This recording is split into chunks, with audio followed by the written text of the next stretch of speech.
Buksan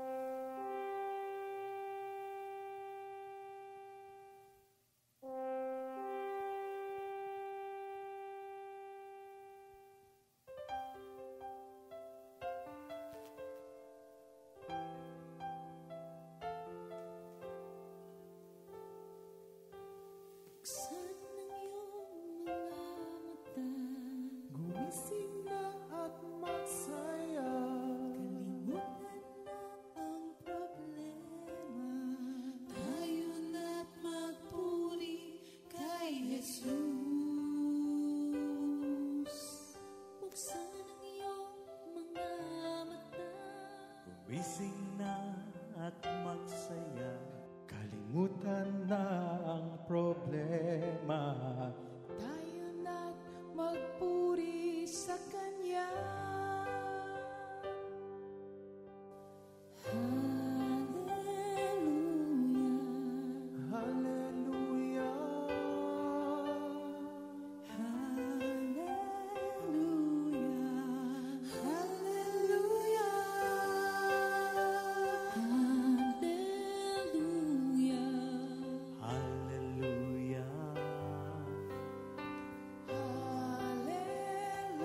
hallelujah, hallelujah.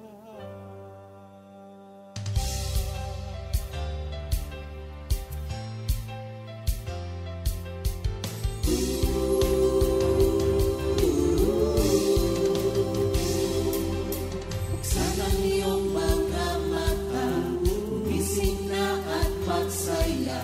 Kalimutan na ang problema, tayo na't magpuri kay Jesus.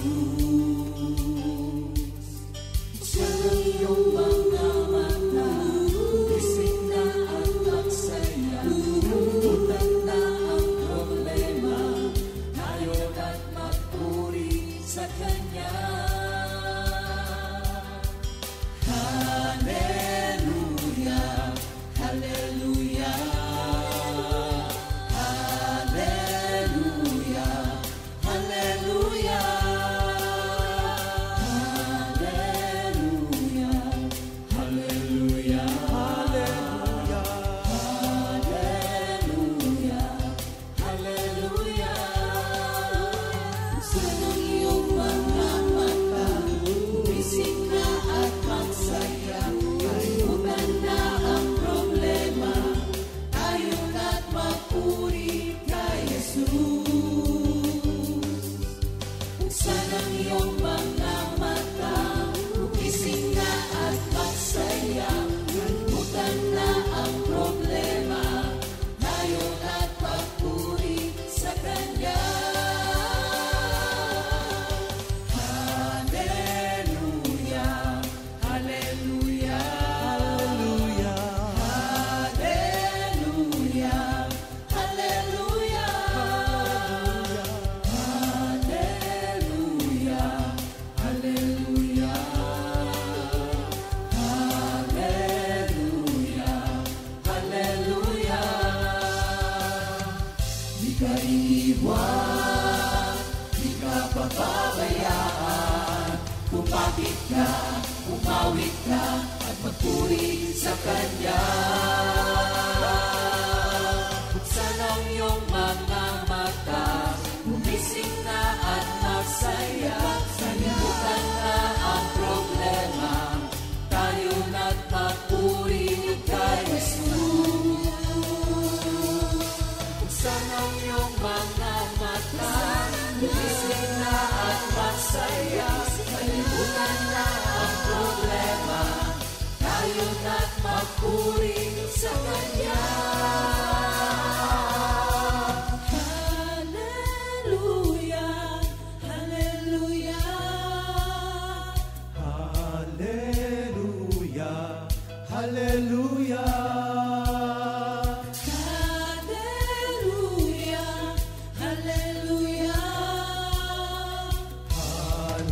hallelujah, hallelujah. Sa iyong mga mata, gumising na at magsaya. Kalimutan na ang problema, tayo na't magpuri.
Good morning po, Panginoon, at sa ating mga kapatiran. Isa na namang magandang umaga, pinagpalang araw na ibinigay ng Diyos upang tayo ay mag-aral ng Kanyang mga banal na salita. Muli tayong makarinig sa Kanya. Tunay na mahalaga ang salita ng Diyos pagkat ito ay pagkain ng ating puso at ang ating kaluluwa. Ngunit bago po tayo magpasimula, tayo po ay manalangin. Yes, good morning Jesus at good morning mga kapatid. Diyos amang dakila, nagpapasalamat po kami sa araw na ito sapagkat muli ang iyong pagmamahal ay muling babalutin kami upang ang aming katawang lupa ay mamutawi lamang ang mga salitang na nagbibigay ng kalwalhatian sa iyong pangalan. Ang wisdom ng aming Panginoong Hesukristo ay nagmumula sa mga banal na salita. Kaya ngayon pa lamang, Lord, nagpapasalamat na kami na ang banal na Espiritu ay muling mangungusap upang ang kapangyarihan ng banal na salita ay magbigay rema sa lahat ng makaririnig.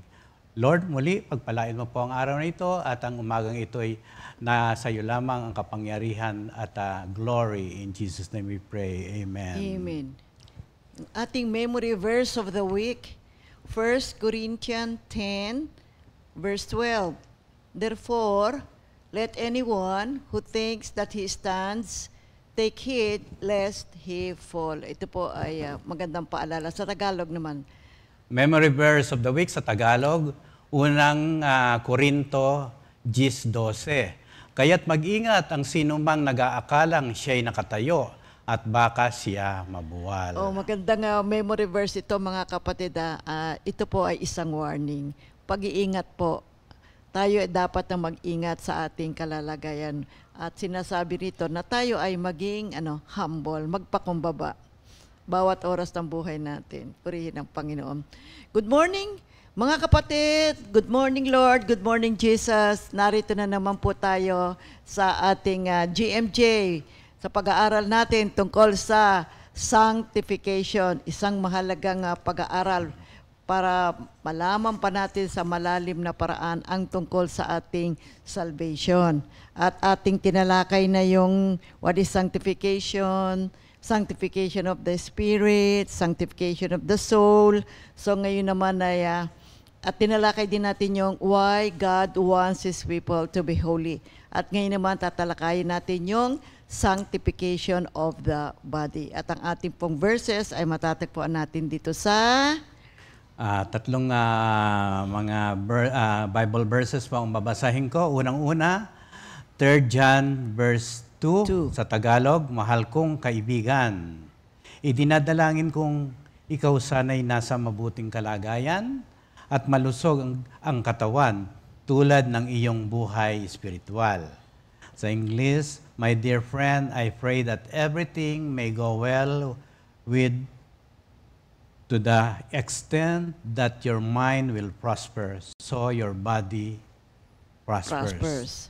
1 Corinthians 3:16, 17, hindi ba ninyo alam na kayo'y templo ng Diyos at naninirahan sa inyo ang Kanyang Espiritu? Paparusahan ng Diyos ang sino mang magwasak ng templo niya, sapagkat banal ang templo ng Diyos at kayo ang templong iyan. Surely you know that you are God's temple and that God's Spirit lives in you. God will destroy anyone who destroys God's temple. For God's temple is holy and you yourselves are His temple. And finally, sa 1 Corinthians 6:19-20, hindi ba ninyo alam na ang inyong katawan ay templo ng Espiritu Santo na nasa inyo at ipinagkaloob ng Diyos sa inyo? Hindi ninyo pag-aari ang inyong katawan sapagkat binili na kayo sa isang halaga. Kaya't gamitin ninyo ang inyong katawan upang maiparangalan ang Diyos. Don't you know that your body is a temple of the Holy Spirit who lives in you and who was given to you by God? You do not belong to yourselves but to God. He bought you for a price, so use your bodies for God's glory. So we have studied about what is sanctification, sanctification of the spirit, sanctification of the soul.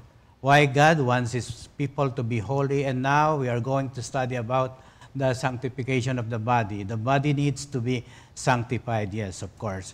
And dito pa rin sa 1 Thessalonians 5:23-24, naway lubusan kayong gawing banal ng Diyos na siyang nagbibigay ng kapayapaan at naway panatiliin niyang walang kapintasan ang buo ninyong katauhan, ang espiritu, kaluluwa at katawan hanggang sa pagparito ng ating Panginoong Hesukristo. Tapat ang tumawag sa inyo at gagawin niya ito. Mga kapatid, binasa natin yung 1 Thessalonians 5:23-24. Kasi meron bang sanctification of the body? Alam natin, kadalasan yung tungkol sa sanctification of the soul. Yes. Diba? Sanctification of the spirit. Pati ba yung body? Yes, mga kapatid. Pagkat nasa saad yan, dito nga sa 1 Thessalonians 5:23-24. Kaya dadako tayo ngayon sa bahaging ito ng sanctification na kung saan itutuon naman natin ang ating pag-aaral tungkol sa pagpapabanal ng ating katawan. Yes, Okay. oo. Mga kapatid, sa Genesis 2:7, remember that the body of man is made of dust. Ang katawan ng tao ay gawa sa alabok and is considered the lower part of a human being.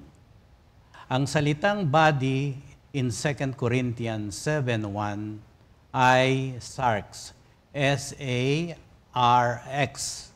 which is frequently used in the Bible in reference to the literal body of a person. At matatagpuan din natin yan sa John 3:6. The body relates to the material world, having 5 senses, 5 pandama. At ang bihikulo, ito isang bihikulo kung saan na-i-impluwensahan ng tao ang mundo o napag-aalaman din natin siya'y na-i-impluwensyahan din ng mundo. The body is the vehicle by which man influences the world. And it is also found to be influenced by the world. Sorry. Okay. And of course, the body is in a state of gradual deterioration. Yes. And eventually return to dust. Makikita natin yan sa Genesis 3, verse 19b, no? The body houses the soul and the spirit. So what is the sanctification of the body? It is the purification of our mortal bodies and eventual glorification, the bodily resurrection where believers receive imperishable glorified bodies. Kaya napaka-importante na ma-sanctify o pabanalin ang ating katawang lupa. Just like justification, glorification takes place instantaneously when Christ returns for His called out ones, the church, wherein believers will receive new, imperishable, glorified, powerful, spiritual bodies. At yan ay makikita natin sa 1 Corinthians 15, verses 42 to 44, and 50 up to 55. Basahin ko dito sa 1 Corinthians 15, 53 to 54. Ang ating katawang lupa, ang ating katawang nabubulok, ay mapapalitan ng hindi nabubulok, at ang katawang namamatay ay mapapalitan ng katawang hindi namamatay. Kapag ang nabubulok ay napalitan na ng di nabubulok, at ang may kamatayan ay napalitan na ng walang kamatayan, matutupad na ang sinasabi sa kasulatan, nalupig na ang kamatayan, lubos na ang tagumpay. Purihin ang ating Panginoon. Now, in addition to knowing that we need to sanctify our spirit and our soul, you see, we must also learn how to sanctify our body. Sapagkat ang ating pong katawan ay na-damage ng kasalanan. Kaya nga dito sa Romans 6 verse 6, it says, our body is a body of sin. Bakit? Dahil hindi ho natin namamalayan, ginagamit ho natin ang ating katawan or ibang parts ng ating katawan sa kasalanan, sa lawlessness. So, anong ibig sabihin nun? Ganito po yan. Halimbawa, ang isang tao lulon sa bisyo ng pagsusugal. Ginagamit niya ngayon ang kanyang kamay para gumawa ng mga kasalanan, things that are sinful and unclean. So, dito mauunawaan natin na yung ating katawan ay isang bagay na dapat ho nating pag-ingatan. At sinabi din ni San Pablo dito sa Romans 7 verse 24, sabi niya, yung ating katawan is a body of death. Sabi nga niya, wretched man that I am, who will deliver me from the body of this death? Sa Tagalog, kay saklap ng aking kalagayan. Sino ang magliligtas sa akin mula sa katawang ito na nagdadala sa akin sa kamatayan? Wala nang iba pa kundi ang Diyos sa pamamagitan ni Hesukristo na ating Panginoon. Salamat sa Kanya. At binanggit din ni San Pablo dito sa Romans 8 verses 10 up to 11, ngunit dahil naninirahan sa inyo si Kristo, mamatay man ang inyong mga katawan dahil sa kasalanan, ang espiritu naman ninyo ay buhay sapagkat itinuring na kayong matuwid ng Diyos. Kung naninirahan sa inyo ang espiritu ng Diyos na siyang muling bumuhay kay Hesus Kristo, siya ang muling bubuhay sa inyong mga katawang may kamatayan sa pamamagitan din ng kanyang espiritong naninirahan sa inyo. Dito, Paul is pointing out that although the spirit is alive because of righteousness, the body naman is dead because of sin. Now, we need to learn and understand the relationship of the sanctification of the soul to the sanctification of the body. Opo, malaki po ang pagka-relationship nilang dalawa. You know, kung mapapansin po ninyo, ano ho ang pinakamadalas na problema ng mga tao sa kanilang katawan? Naisip ba natin? Di ba, sakit? Looks like everyone is sick. May karamdaman sa katawan. At kung minsan, biglang mababalitaan na lang natin, yung isang tao na stroke.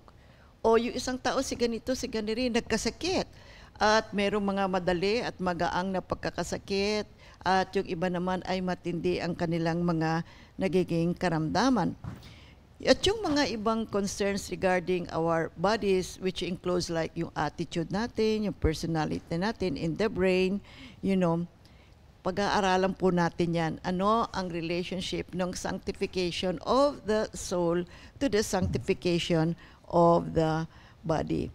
See, the condition of the body is related to the condition of the soul. Again, the soul is composed of the mind, the brain, and the heart, which is our emotion. Now, how do we sanctify the soul? It is by renewing our mind. So, pag-aaralan natin, talakayan natin. Why do we need to renew our mind in relation to the sanctification of the body? Yo, mga kapatid, Bakit? bakit kailangan nating i-renew ang ating kaisipan kaugnay ng pagpapabanal ng katawan? When the mind na dito yung nakapaloob sa ating kaluluwa, ang ating mind, pag ito po'y na-transform o nabago, the body follows. Whatever the soul says, it induces the body. The body follows. The renewed spirit tells the soul to tell the body what to do. Pag sinabi ng banal na espiritu sa kayong kaluluwa, oras na upang tumayo ka, magayos ang katawan, linisin mo at magdamit na mahusay para umaten ng iyong prayer meeting, natin, Bible study, o fellowship. Prayer time na. Oo. So, the sanctified soul obeys now the Spirit which leads to the goodness of the body. Yan ang nakapaloob dito. Ang pinabanal na kaluluwa ay sumusunod na ngayon sa Espiritu na humahantong sa kabutihan ng katawan. Okay, let's go further. Why do people get sick?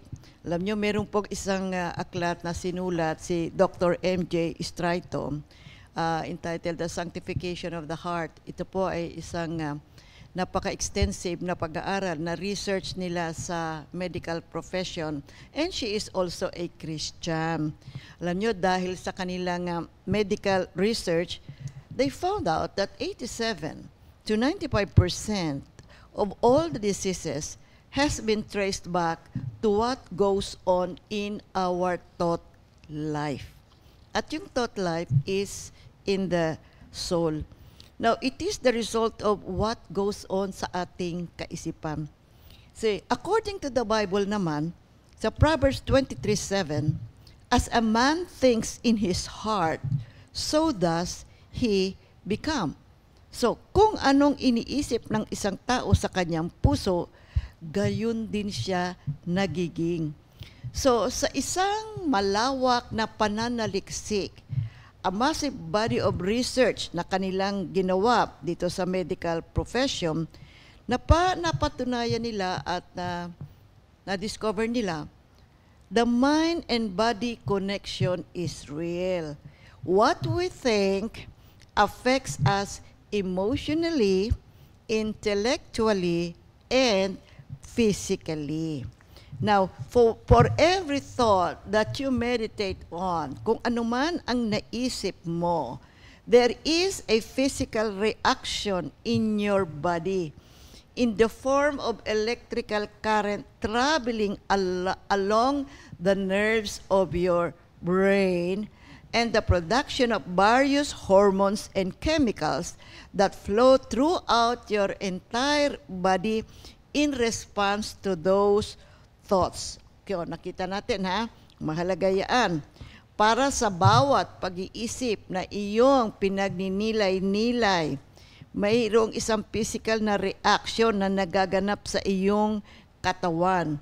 There are certain electrical currents traveling around doon sa ating mga nerves hanggang sa ating utak at nagpo-produce ng mga hormones that flows through our entire body na siya naman kumikilos sa buong katawan natin, in response to those thoughts. Now, mahalaga ngayon ito, kapatid, ano ba ang laman ng iyong kaisipan? If you are bringing every thought into captivity under the obedience of Christ, meaning to say, ating iniisip, ating mga pinagninilay-nilay, gawin po natin itong sumusunod kay Kristo. 2 Corinthians 10:5. If we are meditating on what is true, what is pure, what is lovely, there is good report, praiseworthy, which is in Philippians 4 verse 8. Now, your brain is going to convert these thoughts into reactions that is going to produce health in your body. Siyempre, kung ang laman ng ating kaisipan ay mabuti, makalangit, at ito ay nakaugnay sa ating Panginoon, tumutugon sa mga pagtuturo, sa mga kautusan ng ating Panginoon, ang ating pong katawan ay magpuproduce ng mga hormones na siya pong makatutulong sa ating katawan upang tayo po ay maging malusog. Example, Proverbs 17:22. Ang pagkamasayahin ay mabuti sa katawan, at ang malungkuti unti-unting namamatay. A happy heart is good medicine, and a cheerful mind works healing. So dito makita natin, masaya ang iyong isip, masaya ang iyong puso. Ano ang resulta? Ito ay parang medisina na nakapagbibigay sa atin ng magandang pakiramdam, magandang pagkilos, magandang kaisipan, cheerful ang ating pagkatao, at ito ay nagkakaloob sa atin ng kalusugan. Kung ang ating iniisip ay positibo, maka-Diyos, alam nyo yung ating hypothalamus. Okay, ano yung hypothalamus? Isang maliit na organ lang po yan, mga kapatid, nandito yan, nandito. The hypothalamus will cause the production of chemicals that facilitate the feeling of peace, and the rest of the brain will respond by producing the correct formula of neurotransmitters. Now, these are the chemicals that transmit electrical impulses for clear thinking and the building of healthy, intelligent memories. Now, the corresponding physical reaction through the mind-body connection will produce health and prevent diseases. Bakit ko po sinasabi at sinishare ito sa inyo? Sapagkat kailangan po nating maunawaan na yung ating kaisipan ay may mahalagang function para po magkaroon tayo ng isang malusog na katawan. Sapagkat kapag ang ating kaisipan ay clear, ito po ay magbibigay sa atin ng magandang pangangatawan. At ang Biblia naman ay nagsasaad ng maraming mga pagtuturo, maraming mga pinapayo sa atin tungkol sa ating kaisipan. At kung mapapansin ninyo sa ating pag-aaral at pagbabasa, ang ating Panginoong Hesukristo at si San Pablo ay hindi sila tumutukoy sa mga outward appearances natin. Bagkus sila ay laging tumutukoy doon sa panloob natin. Tinatalakay nila yung laman ng ating kaisipan at yung attitude ng ating mga puso. Kanilang nilalagyan tayo ng mga kaisipan ng mga mabubuti. Kaya mabuti po kapatid na ating alamin, ilagay natin sa ating puso, sa ating isipan, mga mabubuting bagay. Sapagkat dito sa Luke 6:45, Jesus said, ang mabuting tao ay naglalabas ng mabuti mula sa kanyang pusong sagana sa kabutihan. Samantalang ang masamang tao naman ay naglalabas ng masama mula sa kanyang pusong puno ng kasamaan. Sapagkat kung ano ang nag-uumapaw sa puso ay siyang sinasabi ng labi. So here we see a good man. Out of the treasure of his heart, kung ano ang laman ng kanyang puso, yun din ang sasabihin ng kanyang labi. Kaya ang kaisipan ng puso ng tao ay nagbibigay po ng katibayan na kung ano ang kanilang espiritual na kalalagayan. Paano natin malalaman kung ang isang puso ay may sakit? I'm not talking about the condition of the physical heart, pero yung ating spiritual heart. Ayon sa Bible verses na ito, kapag ang laman ng ating puso ay hindi maganda, yun ang lumalabas sa ating labi.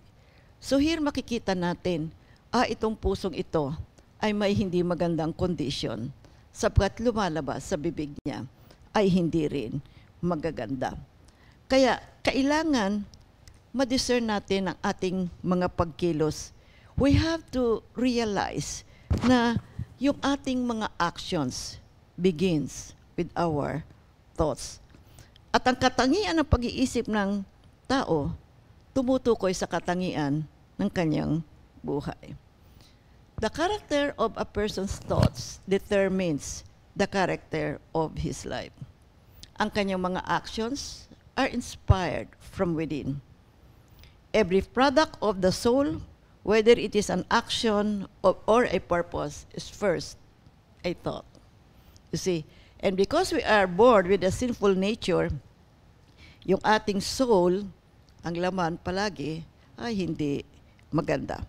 At kung hindi natin ito aalalayan, ano po ang magiging buhay natin? See? Kaya ito po ay mahalagang pag-aaral natin. Pakinggan po ninyo mabuti mga kapatid upang maiayos natin ang ating buhay. The moral success of life consists in ituon natin ang ating puso, ang ating kaisipan, ang ating buhay sa ating Panginoong Hesukristo. At huwag nating hayaan na yung mga evil thoughts na yan ay mag-germinate sa ating kaisipan. We have to learn an important truth na kung ano ang ating iniisip, hindi natin namamalayan na ilalabas po natin sa pamamagitan ng ating mga actions. Kaya ituon natin ang ating kaisipan sa ating Panginoong Hesukristo. Yeah. So po. Kaya nga si Paul ay maraming mga instruction tungkol sa ating mga pag-iisip. Ay tinuturo sa atin ni San Pablo na i-focus natin ang ating kaisipan na anumang bagay na totoo, doon natin ilagay ang ating kaisipan. Kung ano ang marangal, doon tayo. Kung ano-anong bagay na makatarungan, ilagay natin ang kaisipan natin. Kung ano ang dalisay, kung ano ang kaibig-ibig, at kung ano ang mga bagay na may magandang pag-uulat. Upang isipin ang mga ito na kailangan natin ito sapagkat ito po ang sinasabi sa Filipos 4:8.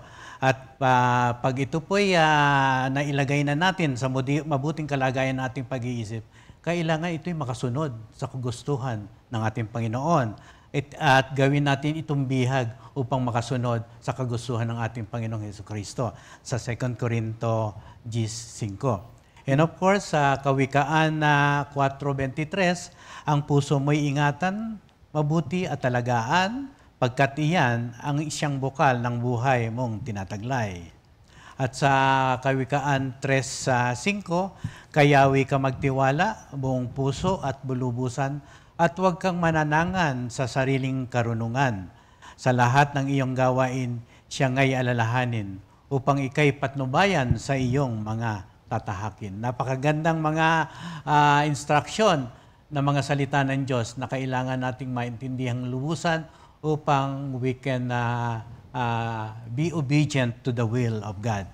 At dapat din nating tandaan, mga kapatid, na ang ating pag-uugali ay sumusunod sa ating mga iniisip, hindi ang kabaligtaran. Ika nga.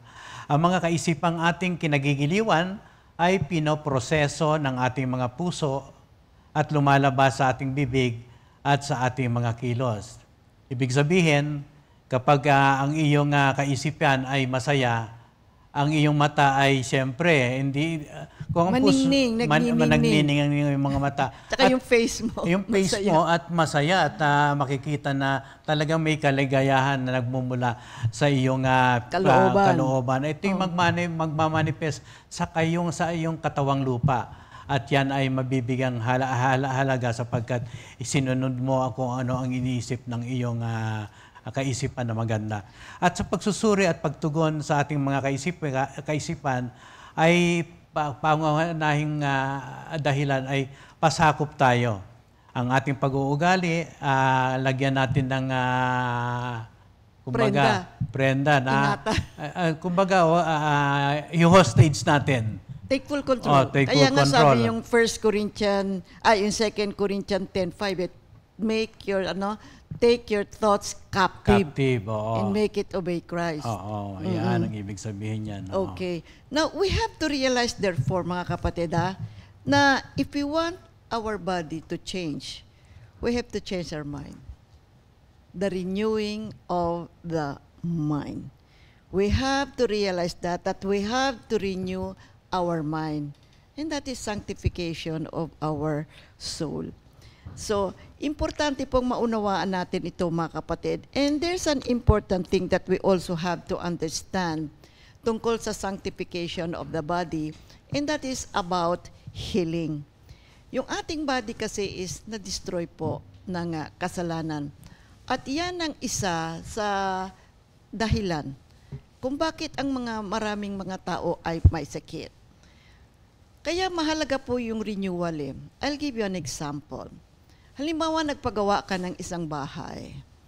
Sa pagpapagawa mo ng bahay, everything is new. Diba? Bibili ka lang lahat ng materyales. And so therefore, you have a very beautiful new house.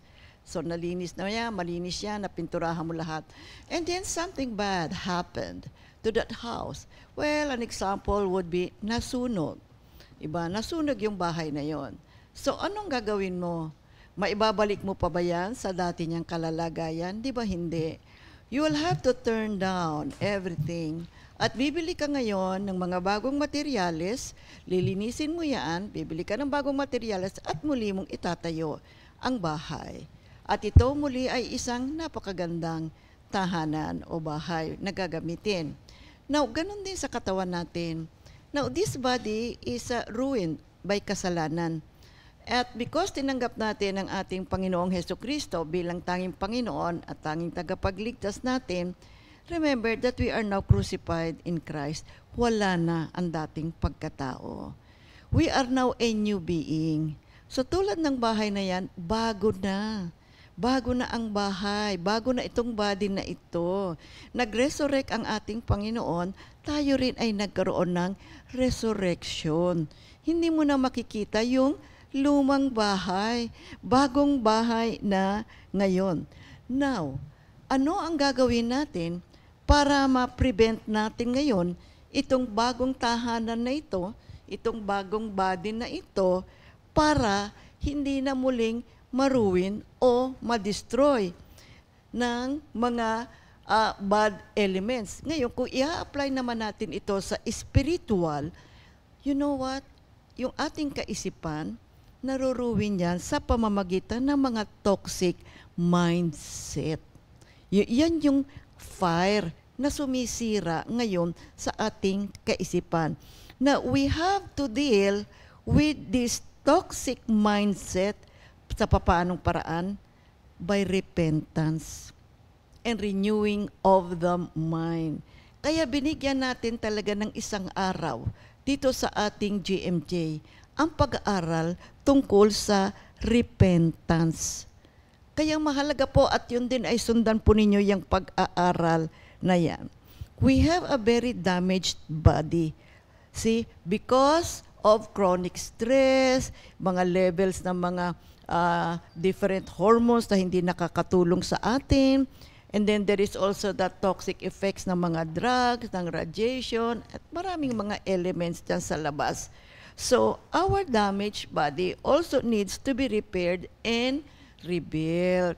At yan ay sa pamamagitan, spiritually speaking, ng repentance at renewing of the mind. So how do we sanctify the body? By the renewing of the mind? Unang-una po kapatid is repentance. Kailangan ma-acknowledge natin na kailangan kong baguhin na ang aking sarili.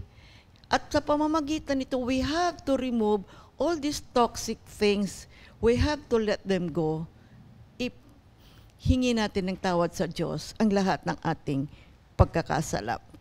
Now, there are 3 arteries na kailangan po nating i-detoxify. Well, medically speaking, ginagamit po nila yung word na detox. Pero spiritually speaking, we will call it repentance. In order to unclog the artery of our mind, we need to confess everything that is sinful in our thoughts and in our way of thinking. Yan yung sa 1 John 1:9-10. Kung pahayag natin ng ating kasalanan, patatawarin tayo ng Diyos. At yung Galatians 6:7-8, kaya nga magsisi kayo at magbalik loob sa Diyos upang patawarin ang inyong mga kasalanan. Huwag ninyong lilangin ang inyong sarili, hindi maaring tuyain ng Diyos. Kung anong itinanim ng tao, yan din ang kanyang aanihin. Ang nagtatanim para sa sarili niyang laman ay aani ng pagkabulok mula sa laman. Ngunit ang nagtatanim para sa espiritu ay aani ng buhay na walang hanggan.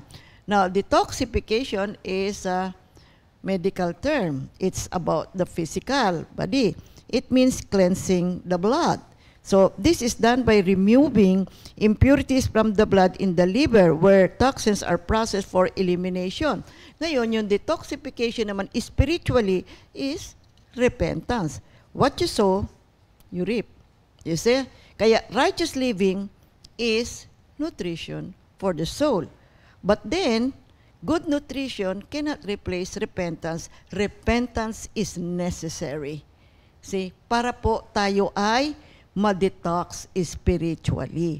You see? Sow a thought, reap an act. Sow an act, reap a habit. So a habit, reap a destiny. Kasi nag-uumpisa po yan sa maliliit na pagkilos o paggawa, then kung patuloy mong gagawin yan, magiging habit. At kung ganun na ang gawin mo palagi, anong mangyari sa'yo? Ugali mo na nga yan. So secondly, in order to unclog the artery of our emotion, we need to confess the germs of rebellion in our will. So marami po tayong mga pagkilos na hindi tayo sumasang-ayon kasi sa panuntunan ng ating Panginoon. Ikatlo, in order to unclog the artery of our will, we need to confess the natural and every fleshly ways we have expressed our emotions. At very often, alam nyo, mga ugali natin, yung mabuti, ayaw nating gawin. Yung namang hindi mabuti, yun ang gusto nating gawin. At para po maalis yung bara sa ugat ng ating kalooban, kailangan pong aminin natin na meron tayong mga pagkakamali at kailangan na nating ayusin at kailangan pong alisin natin ang lahat, unclog our arteries, yung mga ugat natin na punong-puno ng mga pagkukulang sa ating Panginoon. Now, take the time to unclog these three main arteries of our psychological heart. Now, if we do that, our entire being will become alive and will be in a healthy condition. Purihin ang ating Panginoon. Glory to God. Babati muna tayo. Kailangan tayong batiin muna natin yung mga may birthday ngayon. Bago po tayo magpatuloy. Happy birthday, February 9, 2024. Sister Pauline Asansa, Sister Elvira Curameng, Sister Jennifer Banwa, Sister Ana Mosquera, and si Brother Reynald Cabral. Happy birthday sa inyong lahat. Have a nice day. Enjoy the blessings of the Lord. This is your special day.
Happy birthday po sa inyong lahat, mga kapatid.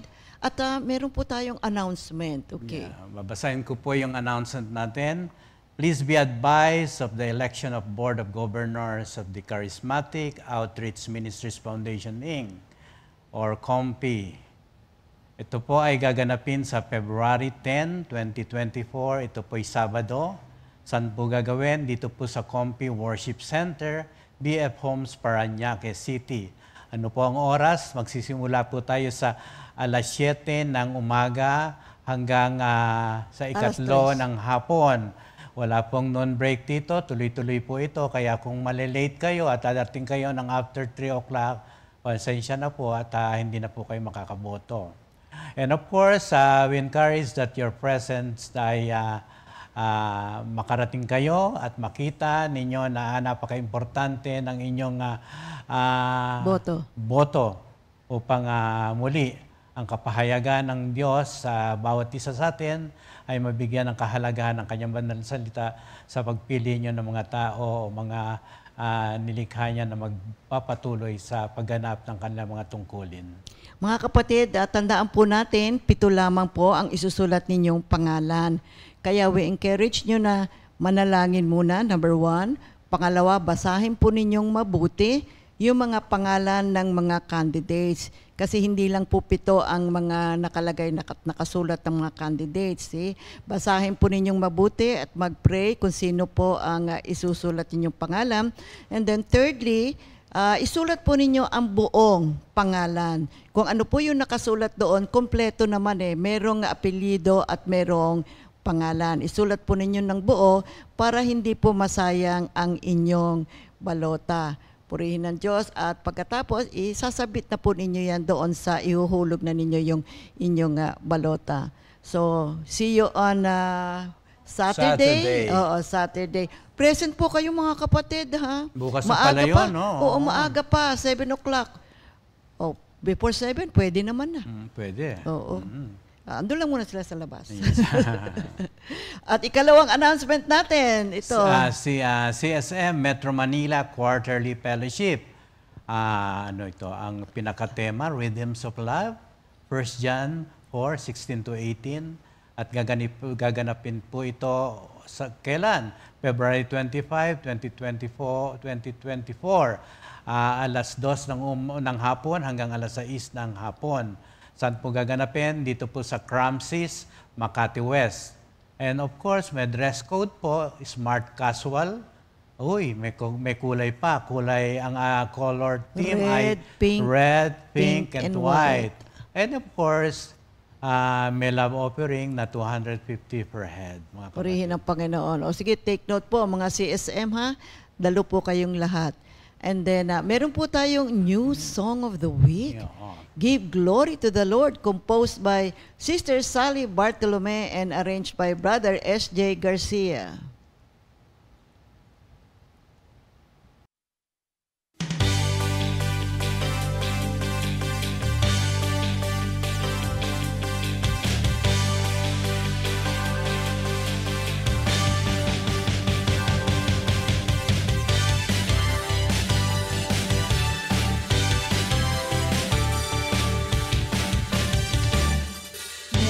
Glory and honor to the Lord, for He is worthy to be praised. We worship and give you thanks, Lord, you are worthy to be praised. Let us give glory and honor to the Lord, for He is worthy to be praised. We worship and give you thanks, Lord, you are worthy to be praised. We lift your name on high, Lord Jesus. No other God that could save us. Every knee shall bend, every tongue confess that Jesus Christ is Lord.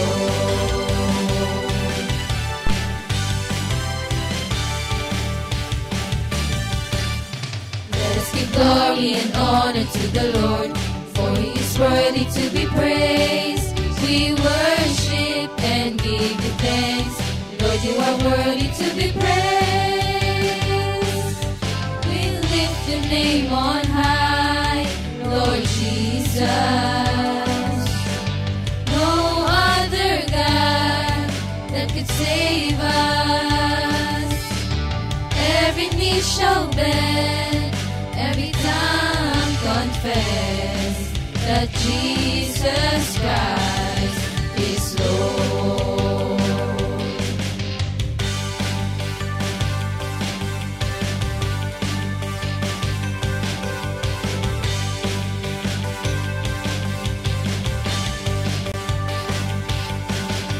Let us give glory and honor to the Lord.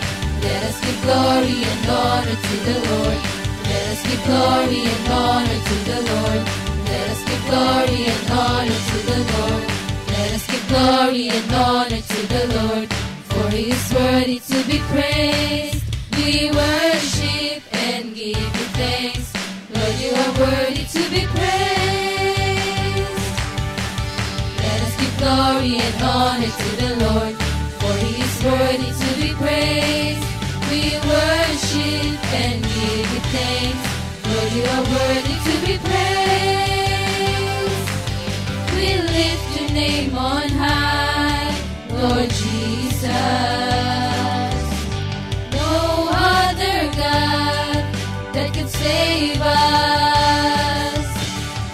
Every knee shall bend, every tongue confess that Jesus Christ, that Jesus Christ, that Jesus Christ is Lord. That Jesus Christ is Lord.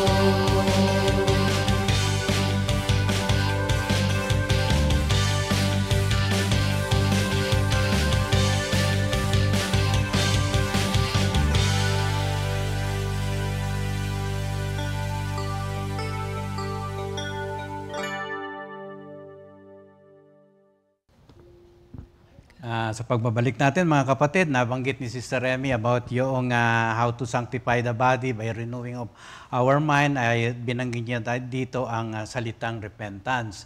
And of course, pag nag-repent ka, of course, ma-unclog yung anumang maruruming nasa kaisipan mo, yung nasa puso, sa iyong emotion. At pag ito'y na-unclog na at malinis na, kailangan padaluyin mo na yung mga salita ng Diyos sa iyong puso. At mangyayari lamang ito pag take every thought captive at sumunod ka na kung ano ang mga salita ng Diyos na sinasabi sa iyo. So unang-una, binanggit na natin yung 2 Corinthians 10:5 na yun ang kailangan natin. At dito sa John 15 verse 3, nilinis na kayo sa pamamagitan ng salitang sinabi ko sa inyo. At of course, sa pagsunod natin, kailangan ito mga kapatid. Kaya sinasabi dito sa Exodus 15:26, kung ako ay buong puso ninyong susundin, kung gagawin ninyo ang matuwid at susundin ang aking kautusan at mga tuntunin, hindi ko ipararanas sa inyo ang alinmang mga sakit na pinadala ko sa Ehipto. Akong si Yahweh ang inyong manggagamot. Mahalaga dito mga kapatid, maunawaan natin. Ang pagkakasakit po mga kapatid ay pinagagaling tayo ng ating Panginoon. Di ba? Nagpipray tayo, Lord, patawarin mo po ako sa lahat ng aking mga kasalanan. Ayoko na po sa kasalanan. And heal me, Lord, body, soul, and spirit. Just as God heals, remember this, my dear people of God, brothers and sisters, the will of God is not for us to be sick. Bagamat tayo ay nagkakasakit, ang nais po ng Diyos ay huwag tayong magkasakit. Kaya kailangan po i-clear natin, i-unclog natin ang arteries ng ating mga katawan, yung mga ugat natin, alisin po natin yung lahat ng mga nakasagabal dyan para hindi na tayo magkasakit. Kasi kapag tayo pinagaling, di ba kung minsan, nagkakasakit ulit. O pagagalingin tayo ni Lord. O magkakasakit ulit. Pagagalingin tayo ni Lord. But the will of God is for us not to get sick. You see? Kaya ang ganda ng pag-aaral na ito, kayo din mga kapatid, pag-aralan po din ninyo. Okay, ano pang gagawin natin? Sabi, take every thought captive and make it obey Christ. And then obedience. Mahalaga ito eh. Yan yung ikalawa, yung ikatlo. Siyempre, fill your minds with good things. To fill your minds is to study the Word of God. Binanggit natin sa Philippians 4:8-9 kanina. And of course, ano sinasabi sa Joshua 1:8, huwag mong kaliligtaang basahin ang aklat ng kautusan, pagbulay-bulayan mo, iyon araw at gabi upang matupad mo ang lahat ng nakasaad doon. Sa ganoon, magiging masagana at matagumpay ang iyong pamumuhay.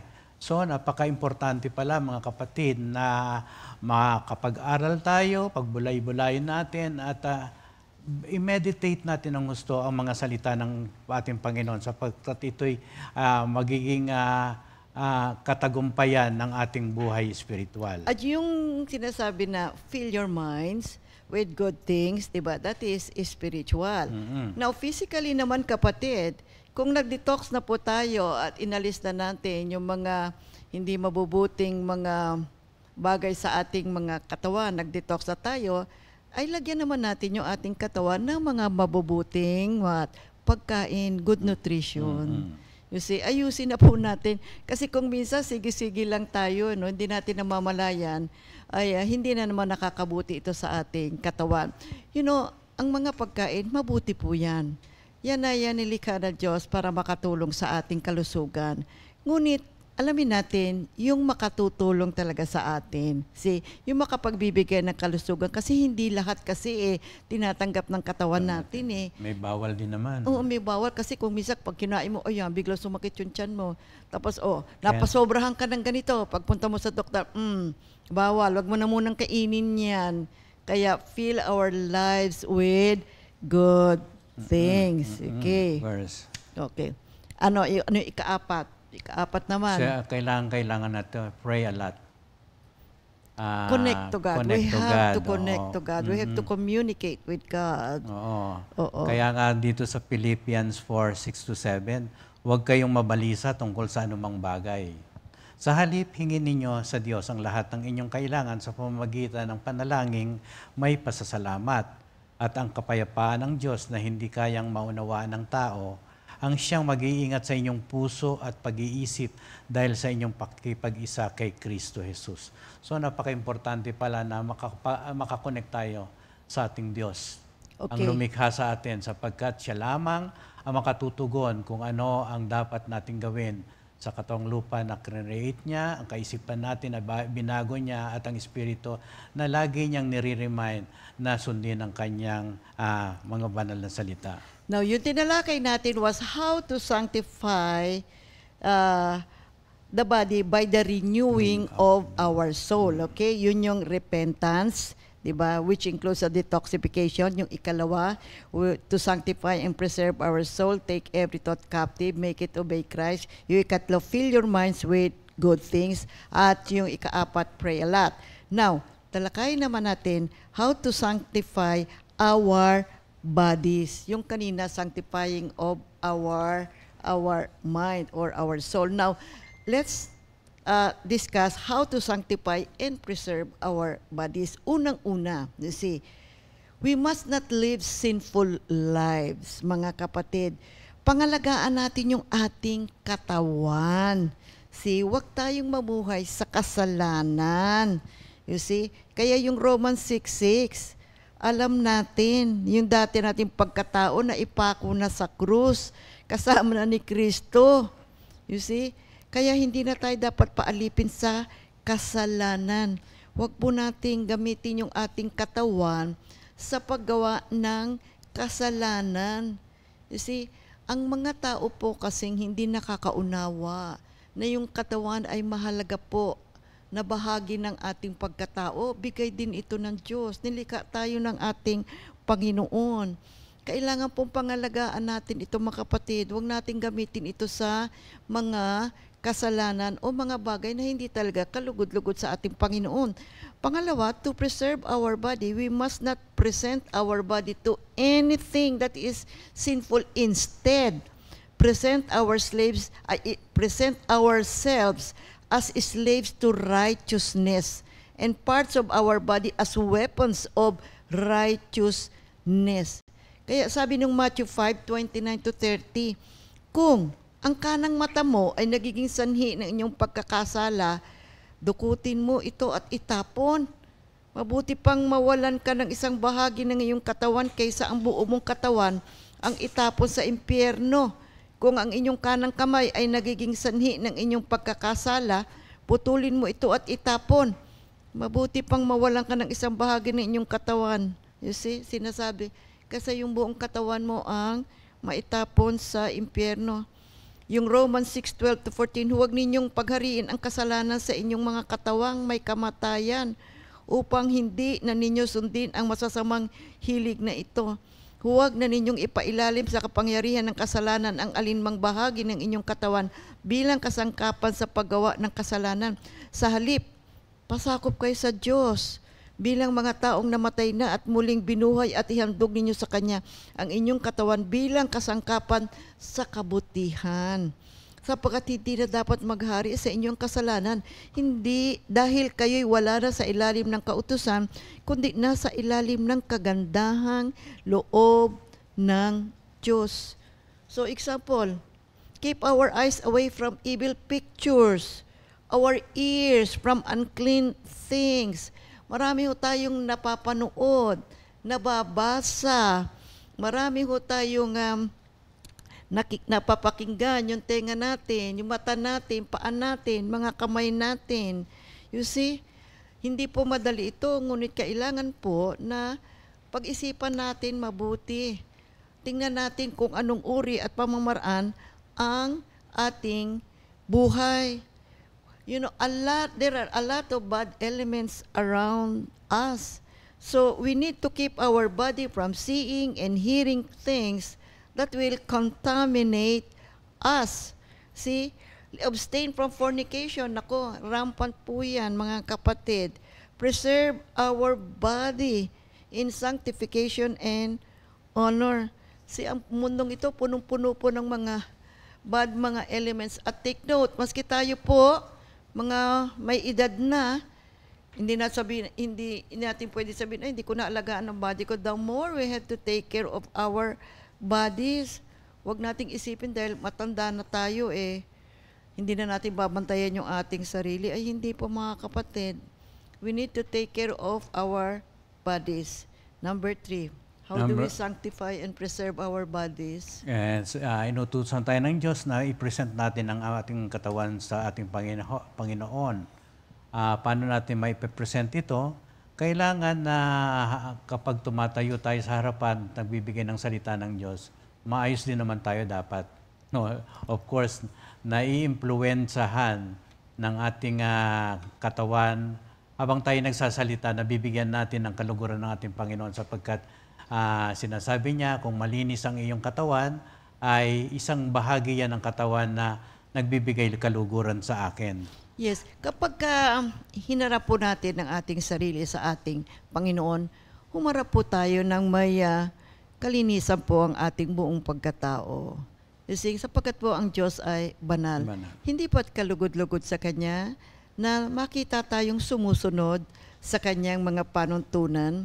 Kaya nga yung Romans 12:1-2 sinasabi, offer yourselves as a living sacrifice. Sa ika-4 naman, to sanctify and preserve our bodies, and let us glorify our God in our bodies. So how do we do it? Ingatan po natin ating sarili. Kung bawal yung pagkain, wag mo nang kainin. See? Kung meron kang dinaramdam, you see, punta ka sa doktor kung kinakailangan.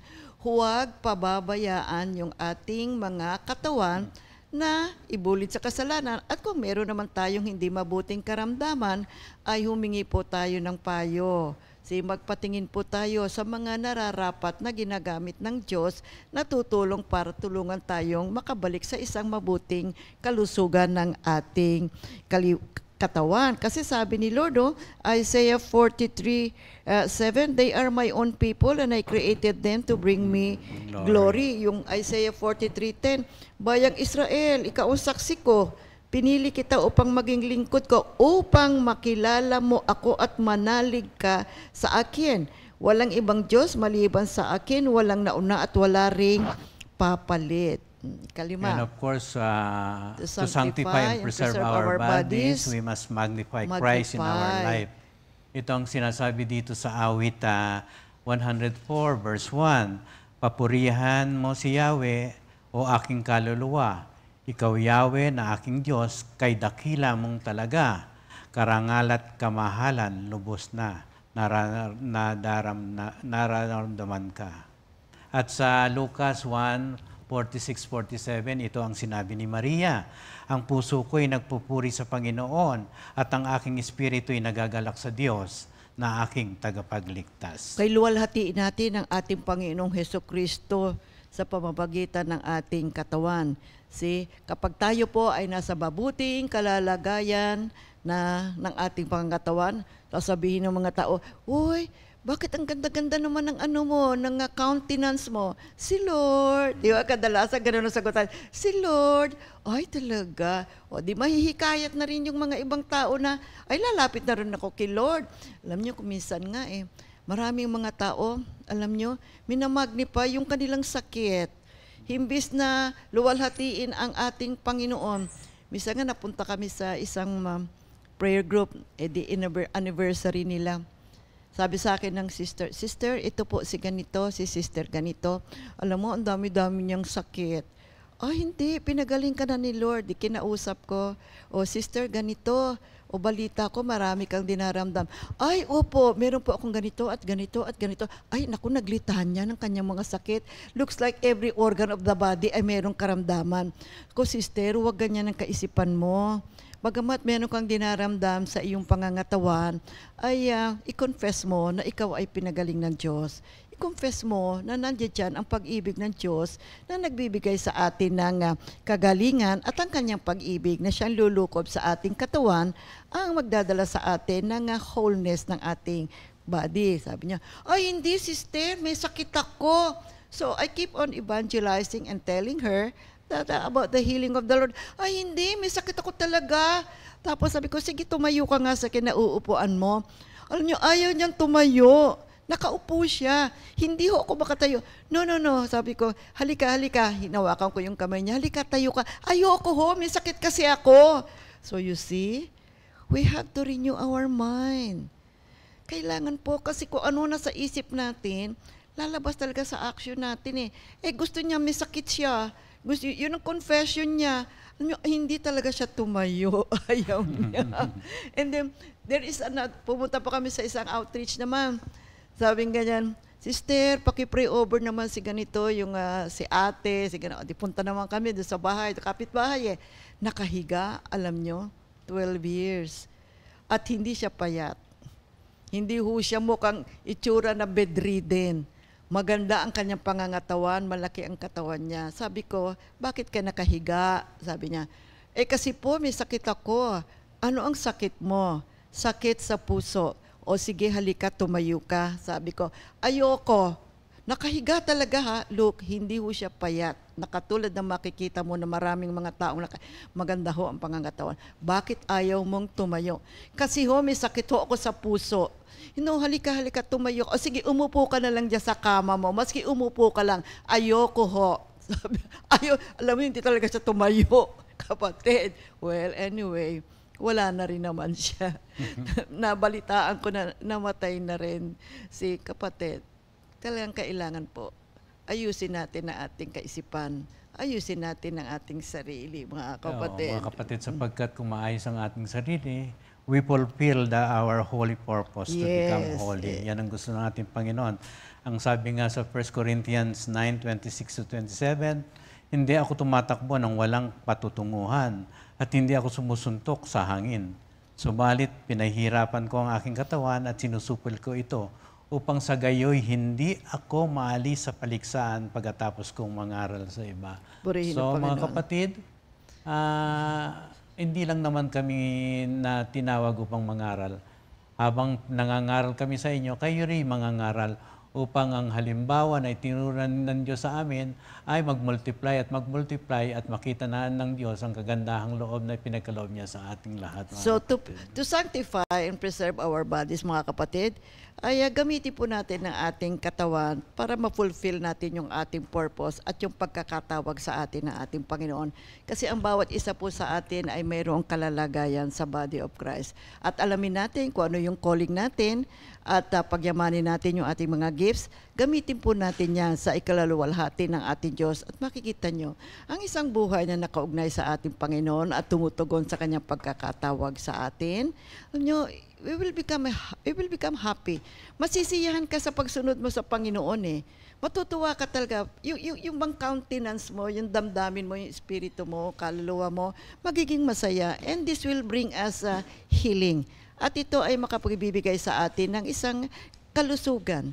Magiging malusog po ang ating buong pagkatao. Pagpapatuloy natin yung ating sanctification of the body. Magandang topic po ito, mga kapatid. Purihin ang Panginoon. Okay, closing prayer tayo. Yes. Diyos amang dakila, nagpapasalamat po kami sa aming katawang lupa na ikaw ang nagbigay upang kami makapamuhay ng may kabanalan at matugon ang purpose mo sa pagkakalikha sa amin. Kaya naman po, dalangin po namin mula sa aming katawang ito, nandito po ang brain namin. Ito po pakadalisayin mo po. Lahat ng aming iniisip, lahat ng aming inaakalang tama, ay alam naming hindi naman tama. Ikaw po ang mag-ayos ito at magbigay ng katugunan sa aming pag-iisip na laging